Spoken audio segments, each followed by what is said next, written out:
राम, जय हनुमान, राधे राधे, जय श्री कृष्ण। आज हम लोग बात करेंगे मैरिज के ऊपर। जिन जिन की मैरिज नहीं हुई है उस टॉपिक के ऊपर बात करेंगे, जिनकी मैरिज में इतना डिले हो चुका है और बहुत सारे पंडित एस्ट्रोलॉजरों से दिखा ली, सबने टाइम भी बता दिया कि इस टाइम पे मैरिज हो जाएगी, उसके बावजूद भी मैरिज नहीं हुई। अब उसका क्या कारण है? अब उसका कारण जो सा है वो बहुत स्पष्ट है कि एक्यूरेसी नहीं है एस्ट्रोलॉजी के अंदर।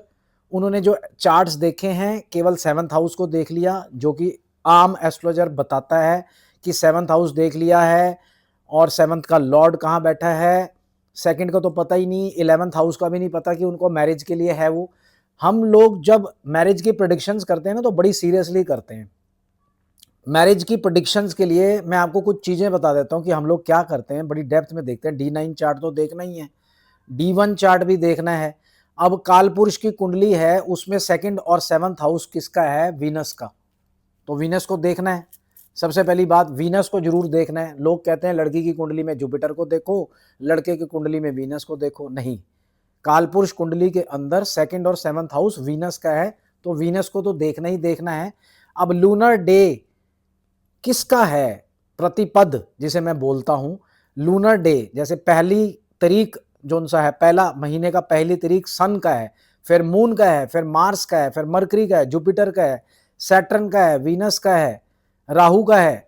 जुपिटर से पहले वीनस आएगा 6 नंबर पे। 6th, अगर आप 6 तारीख को पैदा हुए हो तो वीनस को देखना है। 5 तारीख को पैदा हुए हो तो Jupiter is the lunar day Lord, तो उसको भी देखना है, चाहे वो कृष्ण पक्ष है या शुक्ल पक्ष है, लड़के की कुंडली है या लड़की की कुंडली है, ये भी देखना है आपने। फिर नाड़ी की मैथमेटिकल कैलकुलेशन के अंदर हमने देखना है कि जिसकी दशा चल रही है, भाई 7th हाउस को नहीं देखना है, केवल जिसकी दशा चल रही है उसको देखना है कि उसके अंदर मैरिज के कितने जो से हाउसेस हैं इन्वॉल्व हैं। नाड़ी mathematical calculation is very clear. अब 7th का लॉर्ड आपका उच्च का है, शनि उच्च का है, जुपिटर उच्च का है, तो पंडित जी एस्ट्रोलॉजर बोलेंगे, उनकी प्रेडिक्शन गलत हो जाएगी। वो कहेंगे सैटर्न आएगा, जुपिटर आएगा या चंद्रमा है 7th का लॉर्ड जो भी है वो उच्च का है, जैसे ही वो आएगा आपकी मैरिज हो जाएगी, या अंतरदशा में या प्रत्यंतर दशा में। वो प्रेडिक्शंस ये वाली करेंगे। अब उच्च का भी हो गया, मून भी आके चला गया, मैरिज तब भी नहीं हुई, प्रेडिक्शंस चली गई, बिल्कुल फेल हो गई प्रेडिक्शंस। अब नाड़ी के अंदर मून या आपका 7th का लॉर्ड या जिसकी दशा पीरियड चल रही है, सबसे पहले तो उसको देखना है। चलो 7th का लॉर्ड मून है, उच्च का है, वृष राशि में बैठा है, उच्च का है, बहुत बढ़िया हो गया। पंडित जी ने बोला मून आएगा शादी करा देगा, मून आके चला भी गया, शादी भी नहीं हुई। अब आप दुखी हो, मैरिज फिक्स नहीं हो पा रही है। अब दशा पीरियड किसकी है उसको तो देख नहीं रहा कोई भी, किसकी दशा पीरियड चल रही है।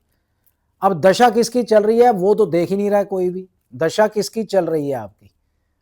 मून चाहे उच्च का है, 7th हाउस का लॉर्ड है, पर वहां पे बैठा भी प्लेनेट कोई और है, पर दशा पीरियड जिसकी चल रही है उसके अंदर 2, 7, 11 are the main houses which will give you perfect result. Marriage की जरूरत नहीं पड़ेगी एस्ट्रोलॉजर की, पर अगर 1, 6, 10 आ गया उसके साथ तो मैरिज रुक जाएगी, मैरिज डिले है। वो कब तक है पीरियड आपका वो चेक करना है हम लोगों ने। तो सारी प्रेडिक्शंस गलत हो जाती हैं क्योंकि वो बिल्कुल मेहनत नहीं करते, इतनी डेप्थ में जाते ही नहीं है जितनी डेप्थ में हम जाते हैं। तो अगर आपकी मैरिज डिले हो रही है, मैरिज टूट गई है, डिवोर्स के कगार पर खड़ी है, मैरिज फिक्स ही नहीं हो रही है, या मैरिज होकर के दोबारा मैरिज की वेट कर रहे हो, तो भैया एक बारी परामर्श ले लेना, सही तरीके से परामर्श लो, तभी आपको असली बात पता चलेगी। और अगर इसका चलो पता भी चल गया मेरी मैरिज अब होनी है तब होनी है या नहीं हो रही है, सारी चीजें हो गई, उसको फॉलो तो करो। आज की जनरेशन फास्ट रिजल्ट मांगती है, तो फास्ट रिजल्ट देने के लिए बैठे हैं, ट्रीटमेंट देने के लिए बैठे हैं। आप लोग करो तो सही, आप लोग उसको फॉलो तो करो। फॉलो ही नहीं कर रहे हो आप। बीमारी का पता चल गया, आप मेडिसिन नहीं ले रहे हो।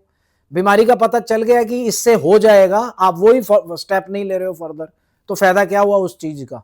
क्या फायदा है आपको किसी भी एस्ट्रोलॉजर के पास जाने का? कोई दिक्कत नहीं है, मत जाओ एस्ट्रोलॉजरों के पास, मत जाओ, जाना बंद कर दो अगर आपने फॉलो ही नहीं करना है।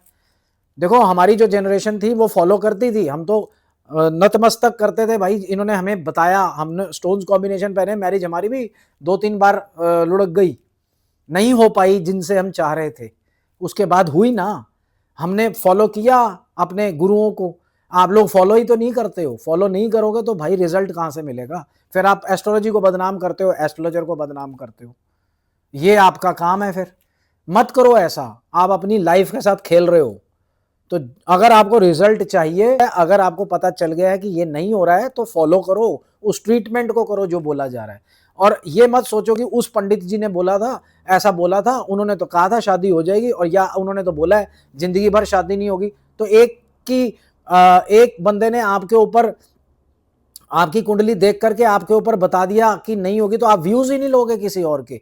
अगर वो उसकी रिसर्च कंप्लीट नहीं है, तो इसमें आपका कुंडली का क्या कसूर है? मैंने तो बताया आपको शुरुआत में किस क्या क्या चीज देख रहे हैं हम लोग।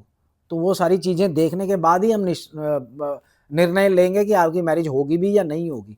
किसी एक पंडित के कहने से आप क्यों डामाडोल हो रहे हो, या आप क्यों घबरा रहे हो? उम्मीद है आपको मेरा आज का वीडियो समझ में आ गया होगा। तो ज़्यादा से ज़्यादा शेयर कीजिए, लाइक कीजिए, सब्सक्राइब नहीं कर रहे हो आप, सब्सक्राइब कीजिए। जय श्री राम, जय हनुमान, राधे राधे, जय श्री कृष्ण।